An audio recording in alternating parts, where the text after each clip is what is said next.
इथं वडी जाळत्या. कितीदा आम्ही लेटर द्यायचे नक्की तर ते जिल्हा अधिकारी मध्ये गेल्यावरती म्हणतात की प्रांतकडे जावा. इथं पुरत्यात आणि हा कचरा निघतो. एखाद्या विमानाला जाऊन धडकलं, एखादा अपघात झाला, प्रशासन जागा कधी होणार आहे? पटकी कुत्री तर लई आज मुलांना चावत होती, आता परवा सापडला. कितीदा आम्ही लेटर द्यायचे ना कितीदा सांगायचं? प्रांत म्हणतात की बीओ साहेबांनी जावा, बीओ साहेब म्हणतात की ग्रामसेवककडे जावा. ही अशी नुसती टोलाटोलाची हे चालू आहे. करायचं काय आम्ही? तुम्हाला वाटतं का मी ह्या सुंदर धुक्यात आहे तेही पन्हाळागडवरच्या? तर नाही, मी आहे कोल्हापूर मधल्या गडमुडशिंगी मध्ये, जिथे हा कचऱ्याचा डेपो आहे.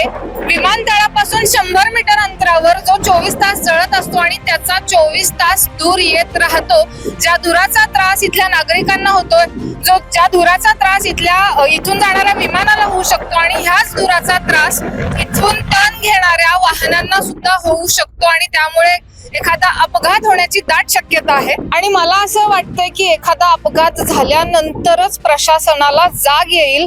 आणि आपण आता इथं आलो तर इथल्या नागरिकांकडून त्यांची मतं जाणून घेऊयात. स्वाद गोकुळचा आस्वाद परंपरेचा, गोकुळ आईस्क्रीम सोबती प्रत्येक क्षणाचा. गोकुळ आईस्क्रीम. आपल्या सोबत आहे तिथले रहिवासी सूरज इंगवले, जे या कचरा डेपोच्या मागेच त्यांचे घर आहेत. आणि हा जो कचरा आहे किंवा इथे जी कचरा पेटवला जातो, तो धूर, ती आग आणि या बाकी गोष्टींचा त्रास इथल्या लोकांना जो होतो तो जाणून घेऊया त्यांच्याकडूनच. दादा नमस्ते. नमस्कार. किती वर्ष तुम्ही इथे राहताय? मी इथे गेले 7-8 वर्ष झाली इथे मी राहतोय. सदर इथं तुम्ही बघू शकता की विमानतळाच्या हात इथं जवळच आहे. इथे 100 मीटर अंतरावर शिवाय कचरा कोंडाळा इथं असा भरपूर प्रमाणात टाकला जातो, पेटवला जातो. ह्याच्या दुर्गंधीमुळे आमच्या इथं पोरं बाळांना खूप त्रास आहे. ह्याच्या धुरामुळे आमच्या जीवाला सुद्धा त्याचा धोका आहे.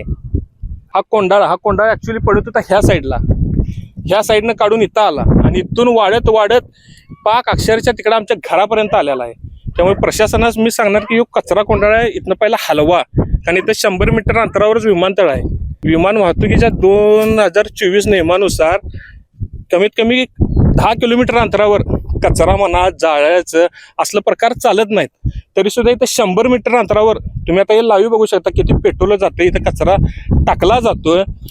हे आमच्यासाठी राहणार त्या विमानचे जे प्रवासी प्रवास करतात त्यांच्याकडे बघून तर हा कचरा डेपो इथनं हलवा आणि कुठं तर सुरक्षित आहे का इथनं कुठं तर लांब हलवा, जेणेकरून या विमानाला बी त्रास नको आणि इथल्या आसपासच्या माणसांना पण त्रास नको. वादळ आल्यावर सुद्धा इथं बराच त्रास होत असेल त्या नागरिकांना किंवा इथून जाणाऱ्या वाहनांना. कधी अशा पद्धतीचा अनुभव घेतलाय? हो, भरपूरदा घेतला मी. प्रशासनाला याचे व्हिडिओ सुद्धा पाठवले आहेत. इथे बघू शकता 100 मीटर अंतरावर फक्त कचरा कोंडाळा विमानाचा. एखादा वारा आता भरपूर प्रमाणात वार येते, त्यामुळे एखादी पिशव्या उडाल्या, पिशव्या संदर्भ पक्षी इथं भरपूर आहेत. एखाद्या विमानाला जाऊन धडकलं, एखादा अपघात झाला, प्रशासन जागा कधी होणार आहे? कितीदा आम्ही लेटर द्यायचे ना कितीदा सांगायचं? जेणेकरून तुम्ही हा कचरा कोंडाळा इथून काढा. आमच्या राहण्याच्या प्रवाशांसाठी तर तुम्ही त्यांचा तर विचार करा. एखादा अपघात झाल्यावरच प्रशासन इथं जागा होणार आहे काय? प्रत्येक वेळी हेच बोंकर, प्रत्येक वेळी न्यूज लावायच्या, आम्ही प्रत्येक वेळी बोलायचं.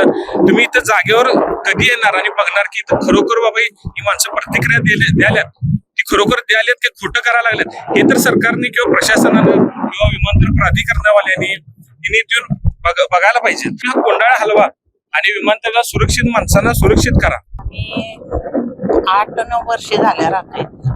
म्हणजे नाव आणि कसं, किती जण राहतात? आम्ही मायलेकरं 2 जणच आहेत आणि आजूबाजूची लेकींची मुलं ती आहेत. इथं लहान मुलं आहेत आमच्या इथं. इथं वडी जाळत्या, इथं पुरत्यात आणि हा कचरा निघतो. करायचं काय आम्ही? लहान मुलांना बराच त्रास होत असेल किंवा तुम्हाला पण होत असेल. होतंय, मला तर माझा आहे त्रास. त्यामुळे माझा जीव खालच्या खाली वर्षाभर होतो. तुम्ही कधी कंप्लेंट काय केली का नाही? कंप्लेंट काय, तर पोलीस गाडी येत्या म्हणतात, मात्र एक सुद्धा कोणी पोलीस गाडी नाही आणि कुठलं काय येत नाही. आम्ही ती सुद्धा दिलेली होती कंप्लेंट सुद्धा. तर वरट त्याला सगळा आवाज येते म्हणून ते पण सांगितलं. आम्हाला त्रास व्हायला, असं धूर असतो दिवसभर, तिकडे ते दहीचं लस्सीचं टाकतात का नाही. आता तुम्ही जाऊन बघा, एवढा घाण वास येतोय आणि तोच हा विरुद्ध दिशेला असा वारा आलं का नाही, सगळं घरात वास येतोय. मुलं बसत नाहीत घरात, एवढा धूर आणि तो घाण वास यायला. पटकी कुत्री तर लई आज मुलांना चावत होती, आता परवा सापडलाय. कुत्रा मागायला लागलं म्हणून हा पडलाय. हा जो इथे कचऱ्याचा डेपो आहे तो कधीपासून आहे इथे? पहिला तो कचरा तिकडे पलीकडे होता, किती वर्ष झालं म्हणजे पहिल्यापासून तिकडेच होता. याच्या 7-8 वर्ष झाली. प्रॉपर कचरा डेपो होता काय असंच माणसं रस्त्यावर कचरा? नाही डेपो इथं पलीकडे डेपो होता पहिला. त्यांनी तो हलवून इकडे घेतला. इकडे घेतल्यावर सगळा पसरून आमच्या घरापर्यंत आणलेला आहे. तुम्ही कधी कंप्लेंट केली नाही? सगळ्या कंप्लेंट केल्या आहेत, तर त्यांनी अधिकारी आमच्या कंप्लेंटची दाद घेणं झाल्यात. कुणाकडे कंप्लेंट केलेली? जिल्हाधिकाऱ्यांना पत्र दिलं ह्याच्यासाठी. हा. तर ते जिल्हा अधिकारी मध्ये गेल्यावरती म्हणतात की प्रांतकडे जावा. प्रांत म्हणतात की बीओ साहेबांनी जावा. बीओ साहेब म्हणतात की ग्रामसेवककडे जावा. ही अशी नुसती टोलाटोलाची हे चालू आहे.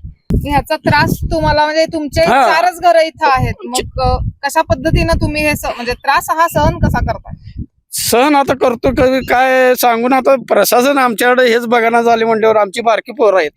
बारक्या पोरांचं नंतर आम्हाला ते त्रास होणारच आहे. बारक्या पोरांना आमच्या विमान इथून म्हणजे दिवसातून किती वेळा विमान इथून? दिवसातून 4-5 वेळा तर आता चालूच आहे.